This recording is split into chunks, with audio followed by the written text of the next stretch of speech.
ప్రియ దేవుని బిడ్డలారా, బైబిల్ చదవటం వినటం వల్ల మనలో విశ్వాసం పెరుగుతుంది. మన మార్గానికి త్రోవ చూపుతుంది. సమస్త జనులను శిష్యులనుగా చేయుడి మత్తయి 28:19 వచనంలో దేవుని వాక్యం తెలియచేస్తోంది. తెలుగు బైబిల్స్ను ఆర్ఆర్కే మూర్తి గారు రీసెర్చ్ చేసి విశ్లేషణ చేసిన బైబిల్లోని ప్రతి అధ్యాయాలను వచనాలను వరుస క్రమంలో అనగా ఆదికాండం నుండి ప్రకటనా గ్రంథం వరకు ఇవ్వబడుతుంది. ప్రతి ఒక్కరూ ఆధ్యాత్మికంగా విశ్వాసంలో బలపడి మీ జీవితంలో ఎదుర్కొంటున్న సమస్యల నుండి విడుదల పొందండి. ప్రతి ఒక్కరూ మీ దీవెన టీవీని సబ్స్క్రైబ్ చేసి ఈ వాక్యాన్ని లైక్ చేసి మీ మిత్రులకు బంధువులకు షేర్ చేయండి. దేవుని సువార్తను ప్రకటింపబడుటలో మీరు పాలిభాగస్తులు కండి. ప్రియ సోదరి సోదరులారా, ఈరోజు పాఠం 63 కీర్తనతో ప్రారంభమవుతుంది. ఈ కీర్తనలోని ముఖ్యాంశం జీవజలం. దావీదు యూదా అరణ్యాలలో తిరుగాడుతున్నాడు. ఈ కీర్తనలో పరమ ఔషధమున్నది. ప్రాణానికి సేదదీర్చే జీవజలమున్నది. గాయాలను మాన్పే ఔషధులు ఇందులో ఉన్నాయి. సంఘానికి ఈ కీర్తన అమూల్యమైన కానుక. దప్పిగొన్న వానికి దేవుడు జీవజలం అనుగ్రహిస్తాడు. ప్రాచీన కాలంలో పితరులు ఈ కీర్తనను ప్రతి సమావేశంలో, సమాజ కూటాల్లో గానం చేసేవారు. ఉదయకాల సంఘారాధనల్లో ఈ కీర్తన తప్పనిసరిగా పాడేవారు. ఈ కీర్తనలోని భావాలు ఎంతో ఉన్నతమైనవి. మొదటి వచనం: దేవా, నా దేవుడవు నీవే, వేకువనే నిన్ను వెదకుతాను. నీ బలమును నీ ప్రభావమును చూడాలని పరిశుద్ధాలయమందు నేనెంతో ఆశతో నీ తట్టు కనిపెట్టి ఉన్నాను. నీళ్లు లేక ఎండి ఉన్న దేశమందు నా ప్రాణము నీ కొరకు తృష్ణగొని ఉన్నది. నీ మీది ఆశ చేత నిన్ను చూడాలని నా శరీరం కృషిస్తున్నది. దావీదు దేవుని యందే తన ఆశ్రయాన్ని కనుగొన్నాడు. ప్రార్థనే అతనికి ఆదరణ.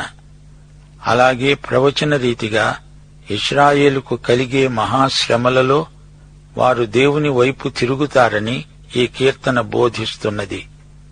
దేవుని కోసమై దావీదు ఎంతో వాంఛ కలిగి ఉన్నాడు. అరణ్యంలో దప్పిగొని ఉన్నాడు. రాజసౌధాన్ని విడిచిపెట్టి వచ్చాడు. 4-6 వచనాలలో అంటున్నాడు: నా మంచము మీద నిన్ను జ్ఞాపకం చేసుకొని రాత్రి జాములందు నిన్ను ధ్యానిస్తున్నాను. నా జీవితకాలమంతా ఈలాగున నిన్ను స్తుతిస్తాను. నీ నామమును బట్టి నా చేతులు ఎత్తుతాను అంటున్నాడు దావీదు. దావీదుకు గొప్ప దేవుడున్నాడు. ఆ దేవుని కోసమై ఆకలి దప్పులు కలిగి ఉన్నాడు. ఆయనే అతణ్ణి తృప్తిపరచగలడు. తానిప్పుడు దేవాలయంలో లేడు. ఎక్కడో అరణ్యంలో తలదాచుకుంటున్నాడు. అయినప్పటికీ తన చేతులెత్తి దేవునికి స్తుతులు సమర్పిస్తున్నాడు. హెబ్రీ పత్రిక 13:15 వచనం: మనము దేవునికి ఎల్లప్పుడూ స్తుతియాగము చేస్తాము, అనగా ఆయన నామమును ఒప్పుకుంటూ జిహ్వా ఫలం అర్పిస్తాము. దేవుణ్ణి స్తుతించండి. దీని ద్వారా మీ అంతరంగ పురుషుడు బలపడతాడు. 5వ వచనం: క్రొవ్వు మెదడు నాకు దొరికినట్లుగా నా ప్రాణము తృప్తి పొందుతున్నది. దావీదుకు ఎంతో ఆత్మానందం. ప్రభువునందు ఆనందిస్తున్నాడు. పరిస్థితులలో ఆనందం లేకపోవచ్చు. రక్షకుని యందు ఎల్లప్పుడూ ఆనందమున్నది. గతకాలమందు ఆయన సహాయం చేశాడు. నీ రెక్కల చాటున శరణుజొచ్చి ఉత్సాహధ్వని చేస్తాను. నీవు నన్ను నీ రెక్కల చాటున దాచిపెడతావు. నాకేమీ భయం లేదు అంటున్నాడు దావీదు. మంచి భోజనం కంటే దేవునితో సహవాసము తనకు ఎక్కువ ఆనందం. నా ప్రాణము నిన్ను అంటిపెట్టుకుని వెంబడిస్తున్నది. నీ కుడిచేయి నన్ను ఆదుకుంటున్నది. సోదరీ సోదరులారా, దావీదు అరణ్యంలో ఒంటరి అయిపోయాడు. తనకు సహవాసం కావాలి. అప్పుడు దేవుణ్ణి తలుచుకుంటున్నాడు.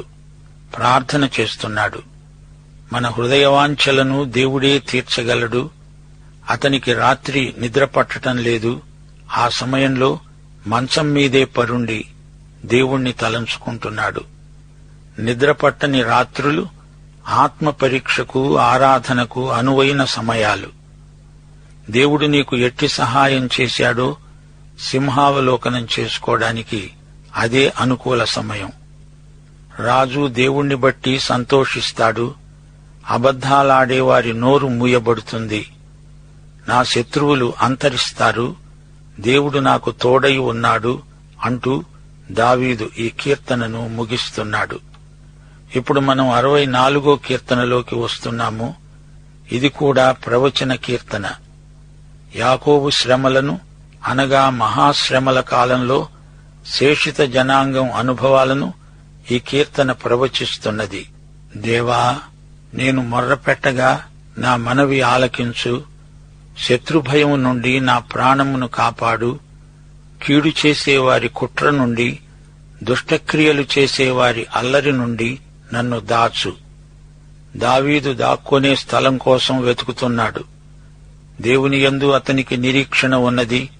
శత్రుభయం చేత దావీదు అట్టిట్టయిపోతున్నాడు. భయము, విశ్వాసము ఒకే హృదయంలో సహజీవనం చెయ్యలేవు. మార్కు సువార్త 4వ అధ్యాయం 40వ వచనం. ప్రభువు తన శిష్యులతో అన్నాడు, మీరెందుకు భయపడుతున్నారు? మీరింకనూ నమ్మిక లేక ఉన్నారా? శత్రువుకు నీవు భయపడితే శత్రువును నీవు గెలిపిస్తున్నావన్నమాట. నీ హృదయం నిబ్బరముగా ఉంటే నీవు మంచి సైనికుడవు. 5వ వచనం. వారు దురాలోచన దృఢపరుచుకుంటారు, చాటుగా ఉరులను వడ్డడానికి యోచించుకుంటారు. మనలను ఎవరు చూస్తారు అని చెప్పుకుంటారు. వారికి భయం లేదు. చాటైన స్థలాలలో దాక్కొని ఉంటారు. అకస్మాత్తుగా వచ్చి ముట్టడిస్తారు. అబ్షాలోము అతని మనుష్యులు అదే పని చేస్తున్నారు. దావీదు నిస్సహాయ స్థితిలో ఉన్నట్లు కనబడుతున్నాడు. అయితే దేవుడు బాణముతో వారిని కొడతాడు. వారు ఆకస్మికముగా గాయపరచబడతారు. శత్రువులు అనుకోని గడియలో దేవుడు వారిని ఎదుర్కొంటాడు. తాము ఒడ్డిన వలలో తామే చిక్కుకుంటారు. 9వ వచనం. అప్పుడు మనుష్యులందరూ భయము కలిగి దేవుని కార్యాలు తెలియచేస్తారు. ఆయన కార్యములు చక్కగా యోచించుకుంటారు. నీతిమంతులు ఆనందిస్తారు. సోదరీ సోదరులారా, ఈ కీర్తన ముగింపులో దావీదు అన్నమాట విన్నారా? యథార్థ హృదయులందరూ అతిశయిల్లుతారు. విశ్వాసులారా, భయాన్ని జయించండి. భయం మనిషిని ఓటమికి నడిపిస్తుంది. ప్రభువునందలి విశ్వాసం ద్వారా భయాన్ని జయించగలం. యెషయా 12వ అధ్యాయం 2వ వచనం ధ్యానించండి. ఇదిగో, నా రక్షణకు కారణభూతుడైన దేవుడు, నేను భయపడక ఆయనను నమ్ముకుంటున్నాను. యెహోవాయే నాకు బలము, ఆయనే నా కీర్తనకు ఆస్పదము, ఆయన నాకు రక్షణాధారం. ప్రియ శ్రోతలారా, సైతాను విశ్వాసులను చేజిక్కించుకోవాలని చూస్తున్నాడు. మనలోని బలహీనతను ఆసరా చేసుకుని మనల్ని లొంగదీయాలని చూస్తాడు. అయితే మన దేవుడు సైతాను కంటే శక్తిమంతుడు. అంతిమ విజయం దేవునిదే. దేవుని యందు విశ్వసించిన వారిదే విజయం. దేవుడు మన ప్రార్థనలన్నీ వింటాడు. మన కష్టాలు గ్రహించగలవాడు. మనల్ని ఆదరించేవాడు ఆయనే. ఇప్పుడు మనం 65వ కీర్తనలోకి వస్తున్నాము. ఈ కీర్తనలోని ముఖ్యాంశం దేవుని సమృద్ధి సరఫరా. దేవుని ఆశీర్వాదాలకు మనమెంతో కృతజ్ఞులం. ఈ కీర్తన దావీదు రచించాడు. ఇది 1000 ఏండ్ల పరిపాలన కీర్తన. ఈ కీర్తనలోని ప్రవచన భావం అపోస్తలుల కార్యములు 3వ అధ్యాయం 21వ వచనంలో చెప్పబడింది. అన్నిటికీ కుదురుబాటు కాలములు వస్తాయని దేవుడు తన పరిశుద్ధ ప్రవక్తల నోట పలికించాడు. ఆ ప్రవచన వాక్యే ఈ కీర్తన. ఫిలిప్పీ 3వ అధ్యాయం 8వ వచనంలో పౌలు సమస్తమును నష్టముగా ఎంచుకున్నాను అన్నాడు. సమస్తము అనే మాట సాధారణ అర్థంలో ప్రయోగించబడింది. అలాగే అన్నిటికీ కుదురుబాటు కాలం అన్నప్పుడు ఇశ్రాయేలు యొక్క కుదురుబాటు అని అర్థం చేసుకోవాలి. 1-2 వచనాలు. దేవా, సియోనులో మౌనముగా ఉండడము, నీకు స్తుతి సమర్పించడమే. నీకు మొక్కుబడి చెల్లించవలసి ఉన్నది. ప్రార్థన ఆలకించేవాడా, సర్వశరీరులు నీ వద్దకు వస్తారు. ఇక్కడ సియోను అనేది భౌతికమైన సియోను కొండ. ఇది పరలోకం కాదు. పాత నిబంధన కాలంలో మొక్కుబళ్ళు భక్తిగల యూదులు తప్పనిసరిగా చెల్లించేవారు. మొక్కుబడి చేయనేకూడదు, చేస్తే అది చెల్లించి తీరాలి. దావీదు మౌనముగా ఉండి దేవునికి కృతజ్ఞతాస్తుతులు సమర్పిస్తున్నాడు. తన ప్రార్థనలకు దేవుడు జవాబిచ్చాడు. 3వ వచనం, నా మీద మోపబడిన దోషములు భరింపజాలనివి. మా అతిక్రమముల నిమిత్తము నీవే ప్రాయశ్చిత్తం చేస్తావు. మానవుని హృదయం నిండా పాపాలే. అయితే దేవుడు క్షమిస్తాడు. పాపి యొక్క పశ్చాత్తాపాన్ని దేవుడు గుర్తిస్తాడు, మన్నిస్తాడు. నీ పాపాలు ఎన్ని ఉన్నా దేవుడు వాటి మొత్తాన్ని లెక్కించడు. పాపాలన్నింటినీ క్షమిస్తాడు. దేవుడు క్షమించలేనంతటి పాపం ఉండదు. ఇది సమస్త మానవులకు శుభవార్త. దేవుని విమోచన సార్వత్రికమైనది. దేవుడు శుద్ధి చేయలేనంత అపవిత్రత ఎక్కడా ఉండదు. 4వ వచనం, నీ ఆవరణములలో నివసించున్నట్లు నీవు ఏర్పరచుకొని చేర్చుకునేవాడు ధన్యుడు. నీ పరిశుద్ధాలయము చేత, నీ మందిరములోని మేలు చేత మేము తృప్తి పొందుతాము. దేవుని మందిరములోకి అందరికీ ప్రవేశమున్నది. ఆయన మందిరావరణములో నివసించడం గొప్ప ధన్యత. పూర్వం దేవుడు ఇశ్రాయేలీయులలో కొందరిని ఏర్పరచుకున్నాడు. లేవి గోత్రాన్ని దేవుడు ప్రత్యేకించాడు. వీరు దేవుని మందిరంలో సేవకులు.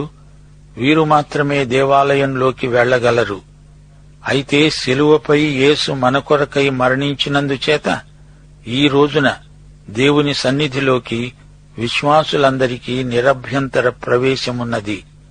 ఎక్కడైనా, ఎప్పుడైనా విశ్వాసులు ఎవరైనా ఆయన సన్నిధిలో ప్రవేశించగలరు. యేసుక్రీస్తు మరణ పునరుత్థానాలను నమ్మిన ప్రతి విశ్వాసికి దేవుని సన్నిధిలోకి ప్రవేశమున్నది. 6వ వచనం, బలమునే నడికట్టుగా కట్టుకొనినవాడై తన శక్తి చేత పర్వతములను స్థిరపరిచేవాడు ఆయనే. ఆయనే సముద్రముల ఘోషను, వాటి తరంగముల ఘోషను అణిచేవాడు. జనముల అల్లరిని చల్లార్చేవాడు. 9వ వచనం, దేవుని నది నీళ్లతో నిండి ఉన్నది. 11వ వచనం, సంవత్సరమును నీ దయాకిరీటమును ధరింపచేసి ఉన్నావు. నీ జాడలు సారము వెదజల్లుతున్నాయి. 13వ వచనం, పచ్చిక పట్లు మందలను వస్త్రము వలె ధరించి ఉన్నాయి. లోయలు సస్యములతో కప్పబడి ఉన్నాయి. అన్నీ సంతోషధ్వని చేస్తున్నాయి. అన్నీ గానం చేస్తున్నాయి. ఇది పంటకోత సమయానికి సంబంధించిన దృశ్యం. ప్రకృతి సౌందర్యమందు దేవుని మహిమ కనపడుతున్నది. దేవుని సృష్టియందు ఆయన మహిమ కనపడుతుంది. దేవుని సౌశీల్యాన్ని, స్వభావాన్ని సృష్టిలో మనము కొంతవరకు చూడగలం. దేవుని ప్రేమ, దేవుడు తన ప్రజలను పోషించే విధానం సృష్టిని పరిశీలించినప్పుడు మనకు తేటగా కనపడుతుంది. దేవుని దాతృత్వం, ఆయన కనికరం, ప్రేమ, కాపుదల ఇవన్నీ మనల్ని ఆనందంతో నింపుతాయి. ఏ భేదమూ లేక సమస్త ప్రజలకు ధారాళంగా ఇచ్చే దేవునికి స్తుతి స్తోత్రం. మన హృదయాలు కృతజ్ఞతతో నిండినప్పుడు మనము దేవుణ్ణి స్తుతిస్తాము, ఆరాధిస్తాము. ఇప్పుడు మనం 66వ కీర్తనలోకి వస్తున్నాము. దేవుడు ప్రార్థనలకు జవాబిస్తాడు. వ్యక్తిగతంగానూ సామూహికంగానూ దేవుడు ప్రార్థనలకు జవాబిస్తాడు. ఈ కీర్తన ఎవరు రాసింది మనకు తెలియదు. ఇది స్తుతి కీర్తన, ఆరాధన కీర్తన. సర్వలోక నివాసులారా, దేవుణ్ణి గూర్చి సంతోష గీతం పాడండి. ఆయన నామప్రభావమును కీర్తించండి. ఆయనకు ప్రభావం ఆరోపించి ఆయనను స్తోత్రించండి. ఈలాగు దేవునికి స్తోత్రం సమర్పించండి. నీ కార్యములు ఎంతో భీకరమైనవి. నీ బలాతిశయమును బట్టి నీ శత్రువులు లొంగి నీ వద్దకు వస్తారు. సర్వలోకము నీకు నమస్కరించి నిన్ను కీర్తిస్తుంది. దేవుడు లోకాన్ని ఎంతో ప్రేమించాడు. లోక నివాసులందరూ ఆయనను స్తుతించాలి. దేవుడు లోకానికి తన కుమారుణ్ణి అనగా రక్షకుణ్ణి అనుగ్రహించాడు. యేసు నీ రక్షకుడైతే పాడడానికి నీకొక పాట ఉన్నది. అందరితో కలిసి పాడు, దేవుణ్ణి స్తుతించు. 5వ వచనం, దేవుని ఆశ్చర్య కార్యాలను చూడండి. నరుల ఎడల ఆయన జరిగించే కార్యములను చూడగా ఆయన భీకరుడై ఉన్నాడు. ఆయన సముద్రమును ఎండిన భూమిగా చేశాడు. జనులు కాలినడకచే దాటారు. అక్కడ ఆయన యందు మేము సంతోషించాము. ఆయన తన పరాక్రమము వలన నిత్యము ఏలుతున్నాడు. అన్యజనుల మీద ఆయన తన దృష్టి ఉంచి ఉన్నాడు. ద్రోహులు తమను తాము హెచ్చించుకొనతగదు. దేవుడు ఇశ్రాయేలీయులను ఎర్ర సముద్రము దాటించాడు. గత చరిత్రలో దేవుడు వారిని రక్షించాడు. ఈ రోజు వరకు కూడా దేవుడు తన ప్రజలను కాపాడుతున్నాడు, రక్షిస్తున్నాడు. 10వ వచనం, దేవా, నీవు మమ్మను పరిశీలించి ఉన్నావు. వెండిని నిర్మలము చేసే రీతిగా మమ్ములను నిర్మలులను చేసి ఉన్నావు. నీవు బందీగృహంలో మమ్మను ఉంచావు. మా నడుముల మీద గొప్ప భారం పెట్టావు. నరులు మా నెత్తి మీద ఎక్కేటట్లు చేశావు. మేము నిప్పులలోనూ నీళ్లలోనూ పడ్డాము. అయినను నీవు సమృద్ధిగల చోటికి మమ్మను రప్పించి ఉన్నావు. పుటం పెట్టిన వెండిలాగా మనల్ని ఇబ్బందుల కొలిమిలో దేవుడు శుద్ధి చేస్తాడు. ఇలాంటి శ్రమల ద్వారా మనకు జ్ఞానం అబ్బుతుంది. యుక్తాయుక్త విచక్షణ అలవడుతుంది. క్రమశిక్షణ మనకెంతో మేలు చేకూరుస్తుంది. ఉత్తరోత్తర సత్యము కోసం నిలువబడే కృప శ్రమల ద్వారానే మనకు ప్రాప్తిస్తుంది. జీవితం దేవుడు మనకిచ్చిన ఉచిత వరమని, దానిని పెంపొందించుకోవాలని నేర్చుకుంటాము. జీవితం మన హక్కు కాదు, దేవుని కృపావరం మాత్రమే. 14వ వచనం, నాకు శ్రమ కలిగినప్పుడు నా పెదవులు పలికిన మ్రొక్కుబడులను, నా నోరు వచించిన మ్రొక్కుబడులను నేను నీకు సమర్పిస్తాను. పొట్టేళ్లను, ధూపమును, కొవ్విన గొర్రెలను తీసుకుని నీకు దహన బలులు అర్పిస్తాను. ఎద్దులను, మేకపోతులను అర్పిస్తాను. సెలా అనగా ఆగు, చూడు, విను. దేవునితో బేరసారాలు ఆడకూడదు. చేసిన మొక్కుబళ్ళు చెల్లించాలి. దేవుడు ఆడిన మాట తప్పడు. అలాగే మనము కూడా మాట తప్పని ప్రజలమై జీవించాలి. 18వ వచనం, నా హృదయములో నేను పాపమును లక్ష్యము చేసిన ఎడల ప్రభువు నా మనవి వినడు. పాపాలు ఒప్పుకోవడం ఆత్మకు ఆరోగ్యం. దేవుని వాక్యం వింటూ ఉండాలి. పాపాన్ని ఏ రూపంలోనైనా పసికట్టగలిగి ఉండాలి.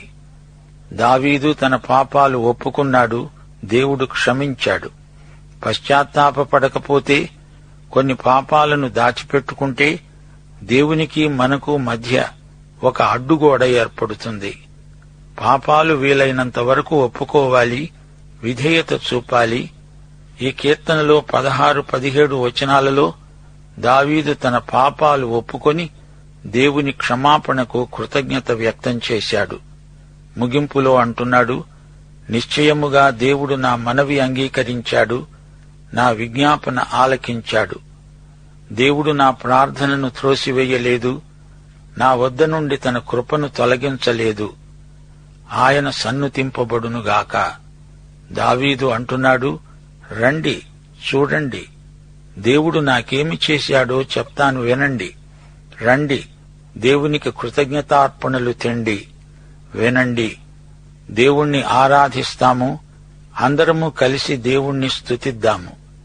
రండి, సర్వలోక నివాసులారా, సంతోషగీతం పాడండి. ఆయన నామమును కీర్తించండి. ఆయనకే మహిమా ప్రభావాలు సదాకాలము చెల్లునుగాక. పాఠం సమాప్తం. ప్రభు అయిన యేసుక్రీస్తు వారి కృప, తండ్రి అయిన దేవుని ప్రేమ, పరిశుద్ధాత్మ అన్యోన్య సహవాసము మనకందరికీ సదాకాలము తోడై ఉండునుగాక. ఆమేన్.